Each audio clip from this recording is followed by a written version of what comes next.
Yeah, I know you've done a lot. So Grammy nominated. So like, give me the lowdown. So I know you just from back, obviously the Breaking Point days and some of that.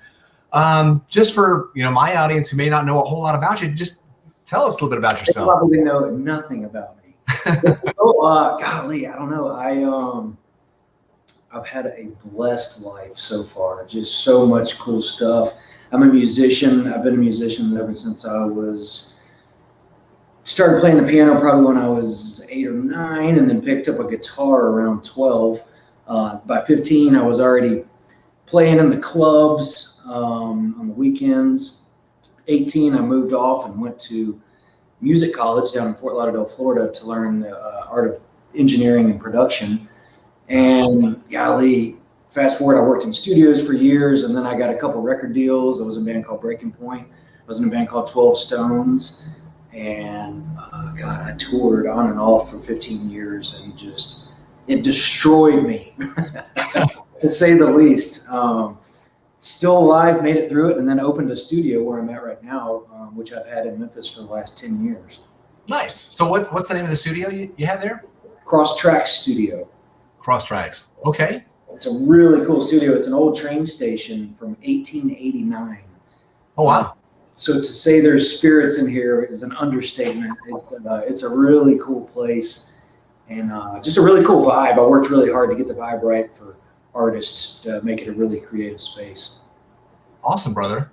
Well, I know you just from back in my days in a different life as well. Whenever I was working in nightclubs before I decided to change my life and start helping people. And I've followed your journey, and it's an amazing one. I'm so proud of you, man. Well, thanks. Well, you too, and that's kind of why I wanted to bring you on, because you look a little different. Your life seems to be a little different than how I remember you. I don't mind do you mind if I show a picture of you? Oh God.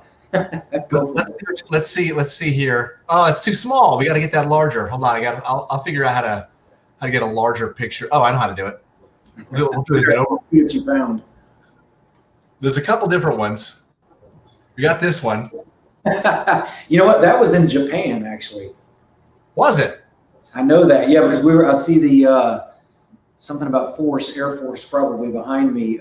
We did a US, I don't know if it was USO, but we toured Japan for 3 weeks playing all the bases. And that was definitely in Japan. What about here? Look, what is that face?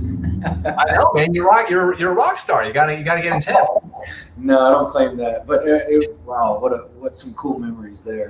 Yeah, brother. So I know in your journey, there was a point when you kind of had a change in your life. From what I know, you started taking your health more seriously. So kind of, like in these pictures, you look significantly different than you did in these pictures I just put up. Yeah. So how much would you ballpark, tell me about whenever this picture in Japan. So tell me a little bit about your lifestyle when you were in that picture there. Being on the road was just a constant battle of partying, very poor nutrition, lack of exercise. We would try and get in some exercise, and of course you got exercise in on the stage every night. But it was just lots of drinking, not near enough sleep. You never sleep when you live on a tour bus with 11 other guys in a bunk, in a hallway. It was just like I say, I had to get it out of my system. Being a musician, had I not done the extensive touring that I did, I would have always wondered what if and why didn't I pursue that, whatever. I am so glad I got that out of my system. Yeah. But it was just a whole different world. I cannot imagine going back to that life now, but I'm so grateful that I was able to experience it. Yeah, brother. So at what point did you decide that you'd experienced that life and you wanted to make a change? So kind of take me through that. The biggest thing, and I'm just going to be dead serious, was I went through a divorce. And it really made me look at myself, my faults, what did I do wrong, and just take all the blames that I needed to take. That was the real eye opener for me. But then it was my health. I went to the doctor, and all of a sudden I found out my cholesterol was in heart attack levels, and I'm only at this point, mid to late 30s, I guess. My liver was messed up. I mean, just the list goes on and on and on of all the problems I had because of my lifestyle. And the doctor just gave me prescription after prescription after prescription. And I'm just like, no freaking way, dude. This is not the way I'm going to move forward. And that was it.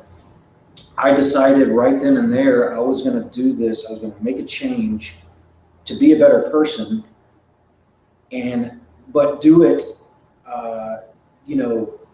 naturally through nutrition and fitness, and in turn, and we'll get into that later, I'm sure, but what it did to me mentally was more so than anything I could have ever imagined. Wow. So it sounds like, from what you just said, that this journey kind of started physically and then it manifested mentally. Would you say that's correct? Absolutely. Absolutely. I think they work hand in hand. The biggest benefit I've gotten out of a whole new lifestyle, and I emphasize lifestyle, is a bigger mental capacity, just a better outlook, a better way of living mentally. Besides appearance-wise, I feel like I look better. I had a physical 2 months ago, and everything is perfect, and I'm about to turn 47 years old. No medicine. And it's just because I changed my lifestyle. So let's talk about your lifestyle. So what does a day in the life of Justin Reimer look like? I can sum that up pretty easily, and I'll try and make it quick because, and I'll keep emphasizing on this, how I made it a lifestyle, not just a quick fix. So what I've done, the day in my life, I wake up, I go straight downstairs, make my coffee, and I have 2 coffees. And to take for about 30 to 45 minutes, I have those coffee, but what I'm doing is I'm meditating, I'm praying, I'm being thankful. And I have found it is the only way to start my day. I'm just thankful. I'm in the moment, I'm relaxed, I'm calm, preparing myself for the day, but I'm talking to God. I'm just getting ready for the day. After these 2 cups of coffee, I go in. I have habits I'm a creature of habit, nutrition-wise. I'll have my cup of egg whites, quarter cup of oatmeal or cream of wheat. Then I go back down and I sit down and I eat it, and I pull out the Bible. And this is just personally what I do. I decided 2 years ago that I was going to read the Bible start to finish, page by page, just because I had a lot of questions. I wanted to know. Just a lot of curiosity. And a friend of mine suggested we'll start in the New Testament. So I actually did that. And about 2 months ago, I finished the New Testament. And obviously started in the Old Testament now. But so I only read, it probably took me 2 years, a year and a half, 2 years just to get through the New Testament, because I only read a chapter or a couple pages every morning. Yeah. And then I have a daily devotional that I read. So this is all getting my mindset, but then I go for my run, and this is the biggest form of meditation I have every morning. I do 2 miles. A lot of times I'll do it fasted too. But my run, it's not like, let me get out here and sweat so I can discover a new ab or try and lose some weight. It is an extension of my meditation and prayer, being outside and just experiencing, and I don't care if it's snow on the ground. My dumb ass is out there running. If it's 100 out here, I'm out running, because it's just such an experience and a way to start my day. But all that being said, it just sets me in the tone. No matter what I'm going to face that day, I'm prepared. I'm ready, mentally, physically. Well, I skip the part where I go to the gym after that, and I always do 5 to 6 days a week, 45 minutes weights. A lot of times I'll do some cardio after that. But then the day begins. That's awesome, brother. So I want to ask you, because the things you're describing, I do a lot of those same things, like with the morning meditations. But you're saying you started your journey physically, and then it transformed and manifested mentally. And it may be, I know it's been a while since you got started, but how did you get started doing this? Because with the things you described, they start off your day they are more mental focused. So how did you get into those habits to start your day with that emphasis? I don't know. I think I was just searching. I learned a lot from my mother, though. She always was, Justin, you need to meditate. You need to meditate. She was always giving me devotionals. And you know how it is, you put them aside and unfortunately, you never really focus and read them. Yeah. I think, and then that part of it just came with, I was always looking for more ways to feed my mind and my spirit with good things, food for the soul. And I found that through, for me personally, the Bible and just devotions and just finding other inspirational things. Even when I watch TV, like I can't watch drama. It has to be something positive, inspirational, or I'm just like, I don't want it in my mind and my life. It just does me no good. Yeah. Now the physical part, I did get a trainer 4 years ago because I knew nothing about nutrition. I would go in the gym and I don't know what I'm doing. I think I'm eating healthy. I had no clue.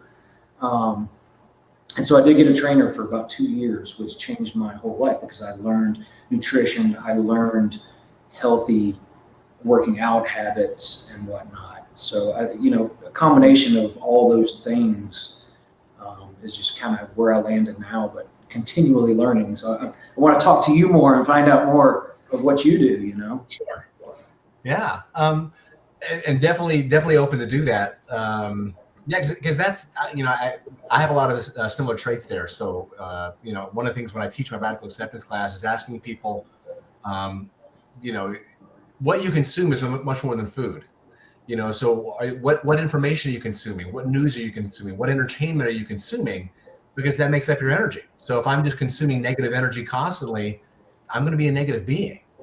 And people don't think that it affects them, but it really does. And it's not just the things that I watch, it's who I spend my time with. It's, man, that's key. Yeah.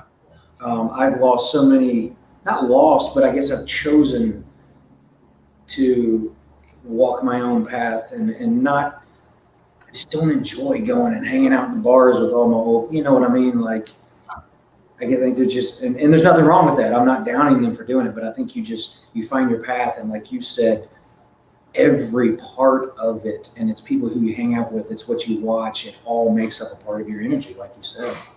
Yeah. So, because obviously we met in a nightclub.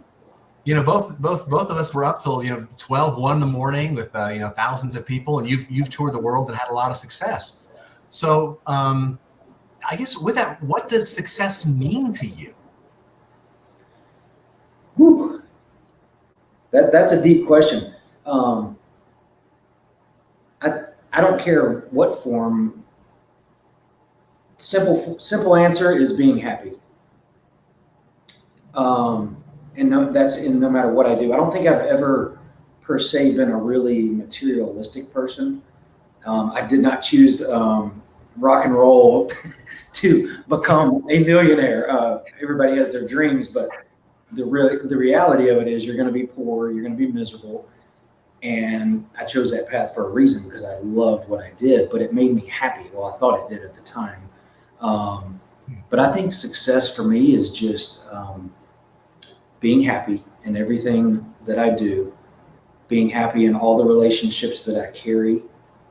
I think being a positive influence on others is what success is all about. I think passing on what you've learned and helping other people.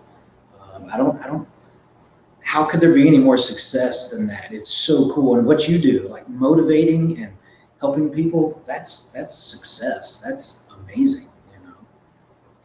Well, and that's why I reached out to you, though, like watching your Instagram. And I don't think I've seen any on your Facebook, but I'll definitely, once I throw this up actually online, I'm going to put a picture of you, like how you look now, like it's some of your, just to be fair, because I mean, you've really worked hard to get where you're at, both, physically, mentally and spiritually, it sounds like, and I've been just impressed in your growth and your transformation too, brother.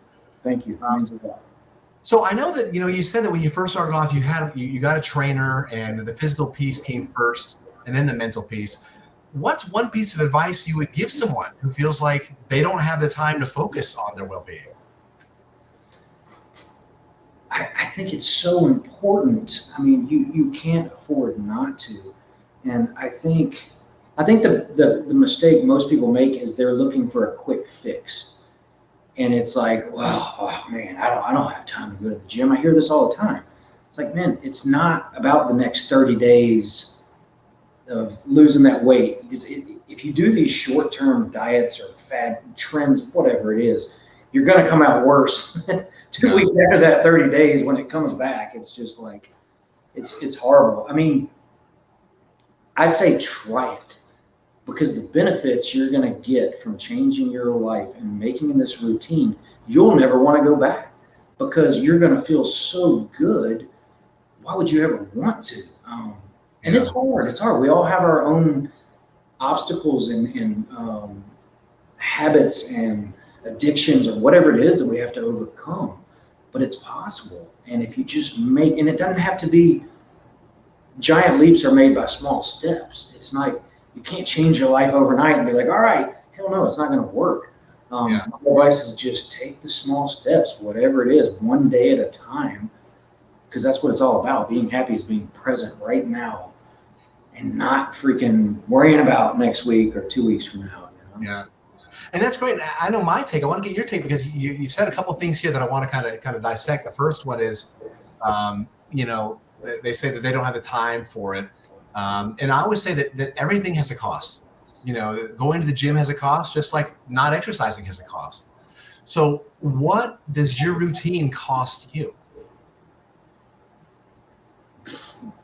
Nothing. I think it's more everything I gain from it. I agree. But I mean, obviously, and I'm the same way, because I start work at 5 a.m. So I get up at 3:30 to do my meditation and do a little something before I start work. But I'm in bed at 7:30. So it costs me late nights. It costs me going out drinking. It costs me that kind of thing. So there is a cost associated with everything. Okay. Matter of, so are we willing to pay that cost? I think it's cost me friends. Sad to say. All of a sudden, because I'm not the guy out in the bars partying every night, all of a sudden you'll find a lot of people don't want to hang out with you anymore. And that's okay. Even better. I think it's cost me friends. I can't, it's so hard for me to think of bad things that have come from it, to be honest. I see what you're saying. I mean, there's sacrifices, though. Time. Yeah, because the time it takes, and that's the thing. Like they say that meditate 20 minutes a day, and if you find you don't have 20 minutes, meditate for an hour. Because it's about being focused with your time. And I thought you said something else beautifully too when you were talking about. I'm losing it now. When you were talking about just try it. Just do it, and then you'll see the change that it makes. So how long of a journey, because now it's your routine, how long did it take to become a routine for you? It's been almost 5 years for me now. I can't recommend for someone that was in my shoes enough to get a trainer. That's a cost, a cost that I didn't want to incur, but what I gained from it is a lifetime of knowledge.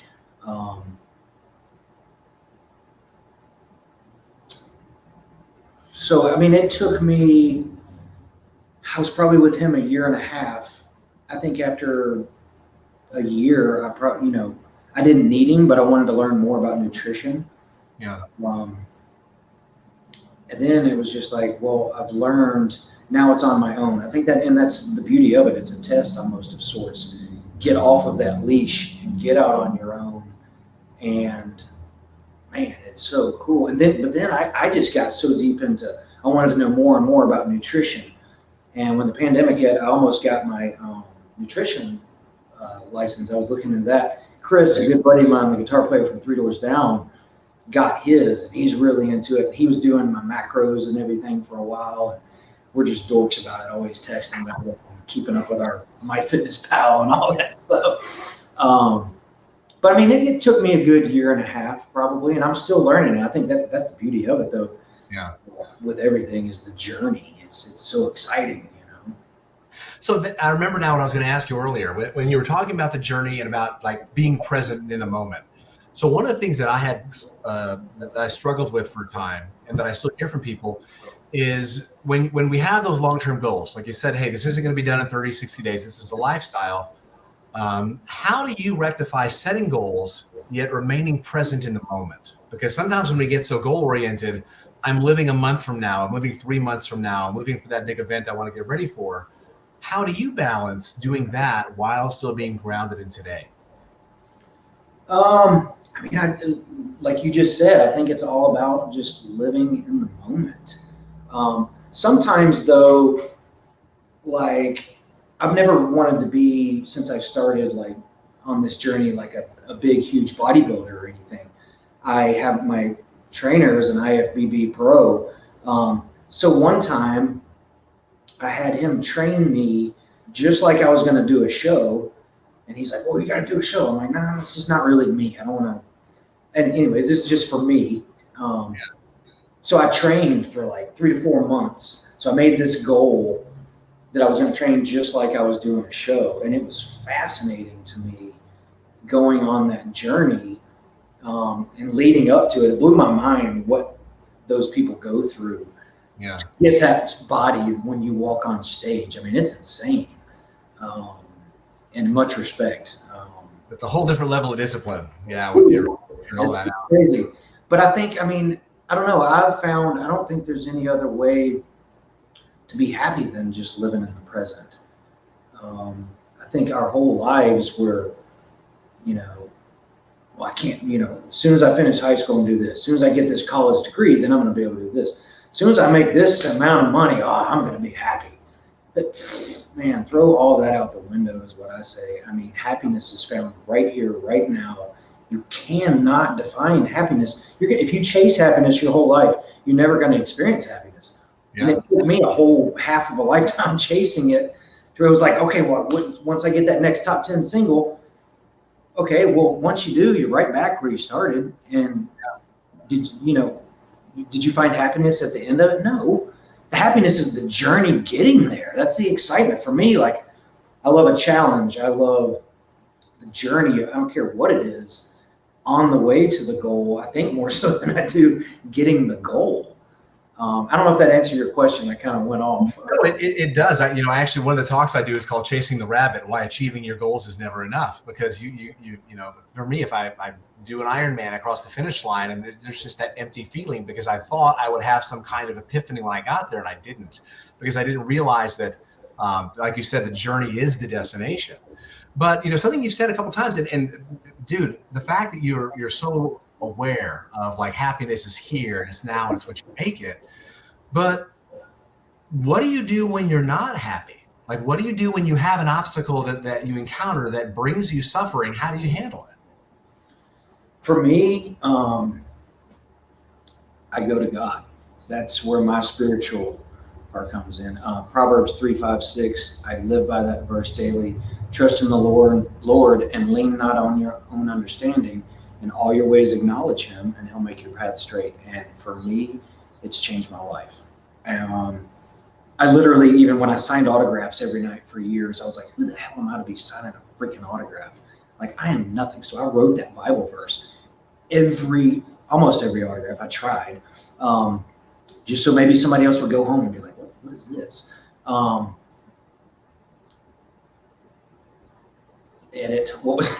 Tell me the question again. So honestly, I was so caught up because just like whenever you encounter suffering, so like how do you handle when you have a hardship or suffering? I think you answered it. Yeah, you answered it well. And so I pray, I meditate a lot, and just reflect back on and learn. I think our mistakes and any challenge that is put in our way is an opportunity. And if you look at it like that, your whole life changes. Because out of these hardships and challenges, that's where we grow. And that's where the journey, there's so many levels of that. Yeah. So what if I were to tell you there are no mistakes? say you're a liar. I think that's the beauty of being a screw up. God, I've screwed up so much in my life. Yeah, but where's it brought you? Okay, I see what you're saying. No, yeah, I've learned from every mistake. You're right. I get it. You're absolutely right. Because especially, hey, you know, because every time I think that I know what the universe is trying to tell me, somehow I'm proven wrong because it's not up to me. So like, I may think that I want to do something right, and then I think I screw it up. But the lesson that I've learned from that is so valuable that it's made me who I am. You're right. I retract my statement of calling you a liar earlier. You're absolutely right.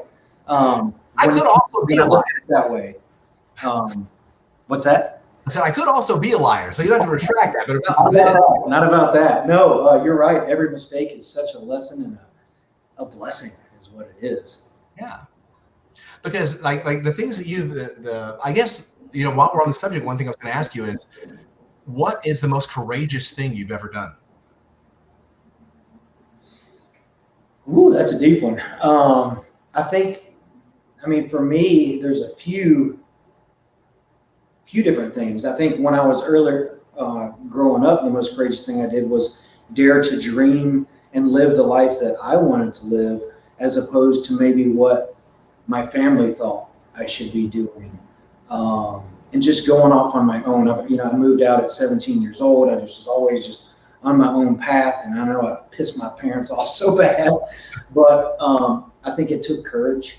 I think it takes courage to be in the music business just in general. So there was that facet of my life.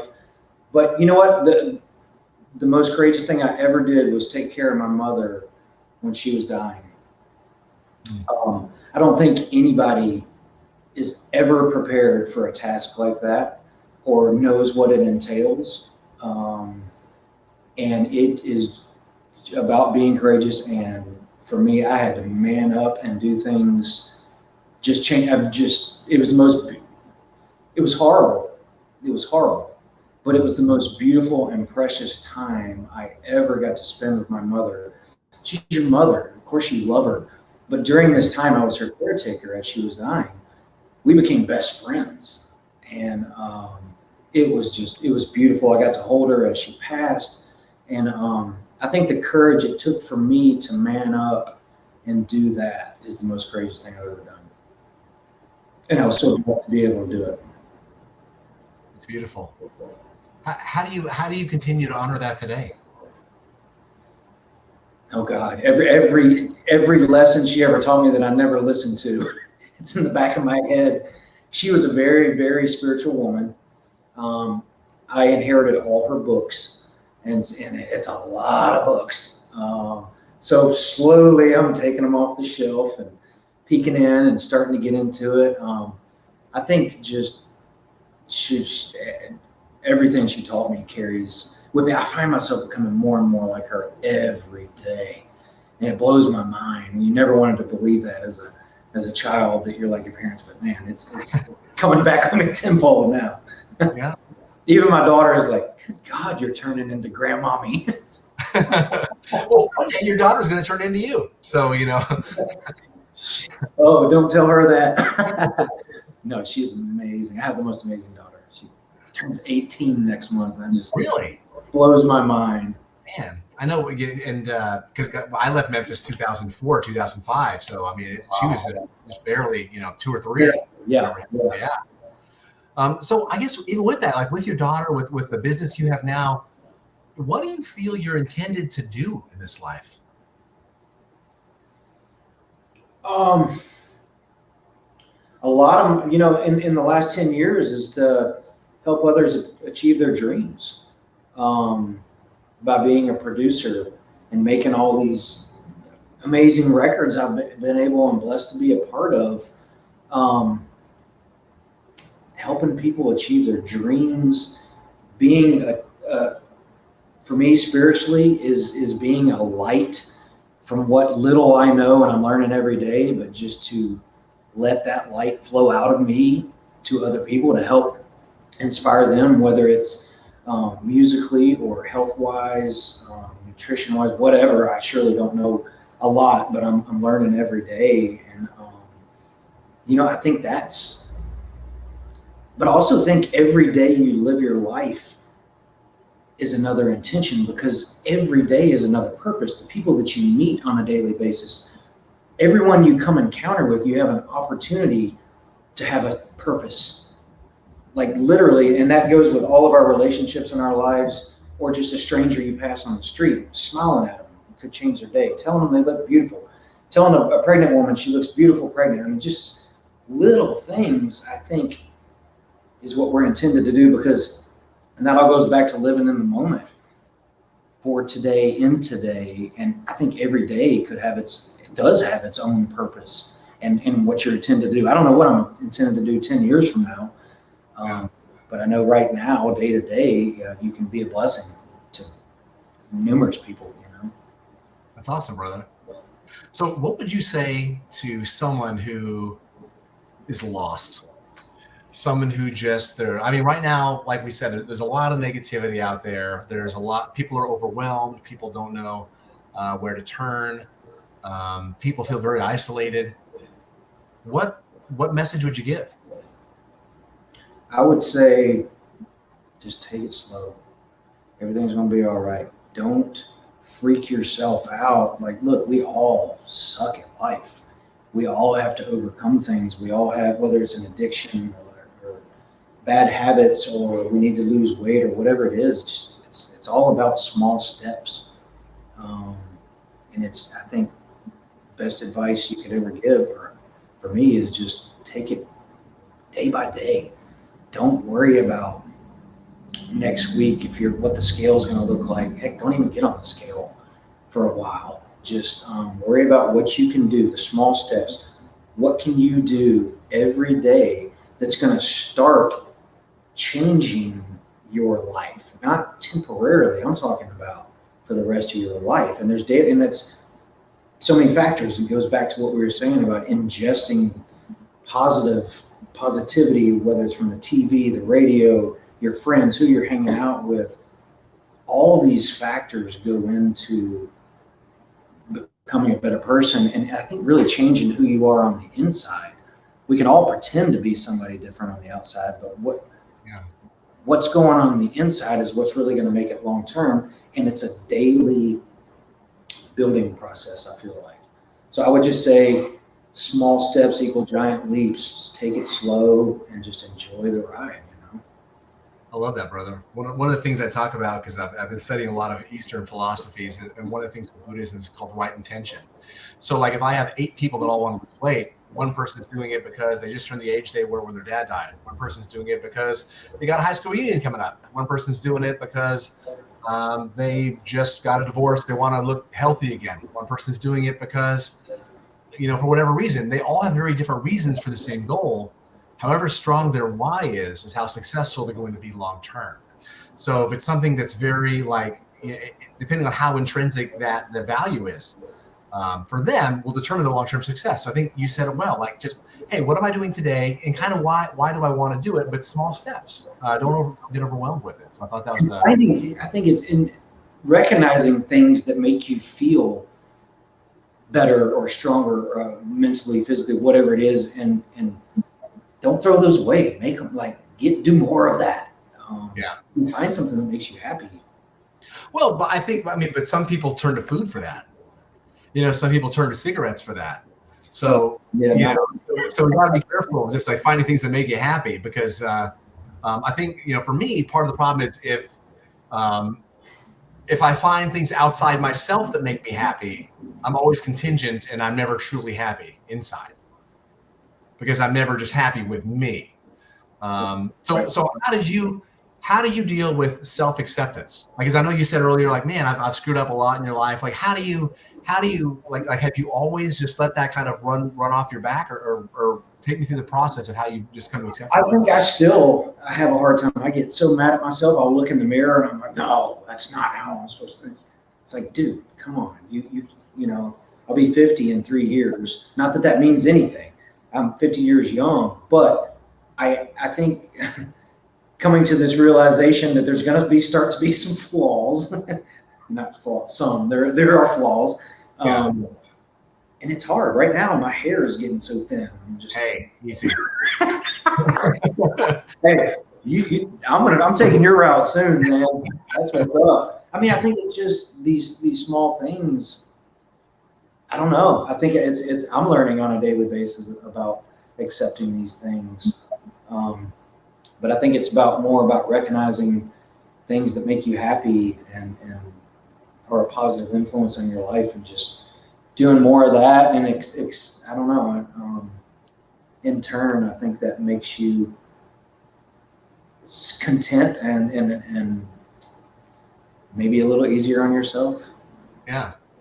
I don't know if I answered that very well, but well, yeah, I think you did, because like, for me, whenever I used to chase happiness all the time, I found that unsustainable.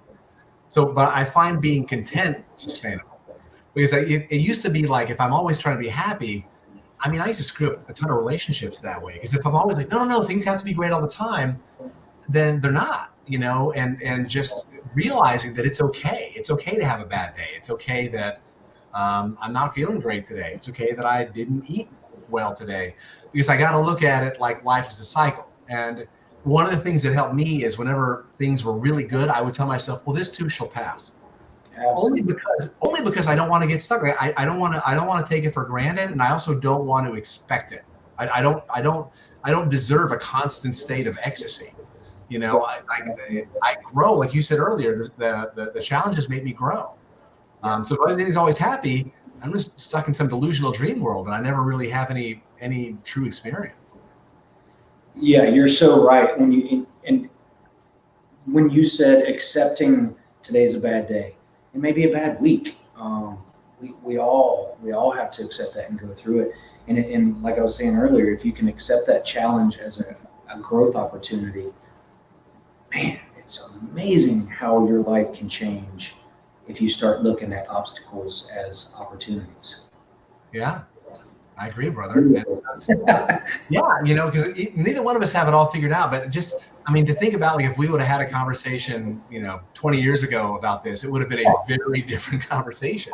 That's the beauty of it, that we can evolve. We can look at things a different way and choose the life we want, not be like, how the hell did I get here? When you're stuck in that, like, I remember the nightclub industry when I didn't want to be the 35-year-old guy I was making fun of that's in there hitting on the 21-year-olds all the time. Like, I gotta, again, no, to each their own, but I didn't want that for me. I wanted a different life. I wanted to grow and to get out there, and just seeing your growth and all of your accomplishments, brother, and your success in so many realms. It's inspiring. And so thank you for sharing your story, and for just being the inspiration that you're being online, in all that you do. Well, thank you. It's an honor. Like, I don't claim to be anything special, but I think if one little piece of advice, if something I find works for me, I just love sharing. What's knowledge worth if you can't share it? And try and just help people. I think that's what life's about. And just kudos to you, man. Unreal. Your growth, transformation, and what you're doing. I'm so jealous. I think it's amazing, man. What a great career path, and just the lives you're changing and the people you're helping. That's what it's about. It's so cool, man. Well, thanks, brother. I'm sure you get it too, though. Do you ever get those messages? You post something and someone will message you and say, "Hey, man, thank you so much for sharing that today. Like, I'm struggling with the same thing, and I don't have the courage to share it." I'm sure you get some of those as well, right? I really do. And for the 3,500 people that are like, "Oh God, this guy never stops," you know what? Those other 1,500 people are messaging me saying, "Man, you're helping me." And so, heck yeah, I'm going to share anything I can. And that even goes with my music. When I would be out at the merch booth after concerts, sometimes people would come up and they're like, "Man, I just want you to know your song saved my life. I was going to commit suicide," or "You helped me get out of this relationship." Just so many different stories about that kind of stuff. Wow, what a blessing to be able to touch someone's life like that. Yeah. So yeah, I'm just going to keep sharing all I can. If it's annoying to somebody, you may want to leave my page. People unfollow me. But to your point, so do you write the music as well? Mm-hmm. Oh wow. Yeah. I've always been a songwriter. I Grammy-nominated songwriter, believe it or not. I think you said that earlier, but I didn't know what you were nominated for. So what were you nominated for specifically? that was for a Christian album, a band called Decipher Down, just a song that I co-wrote on there. Nice. It's a weird category. It was like best Christian rap or rock album. they clump all the Christian stuff together. But just been so blessed writing hundreds of songs, my own, and then all these albums I've been able to be a part of. It's just, wow, such a blessing. I actually started, I'm actually a producer over at Apple Music now. Nice. A journey I never thought I would be on, and an opportunity that came from the pandemic. And otherwise it wouldn't have happened. All of a sudden I found myself, no bands could come here to record. 90% of my clients are from out of town. All of a sudden nobody could come here. I'm like, oh my God, what am I going to do? And this blessing fell upon me with Apple Music, and it's amazing. It's really cool.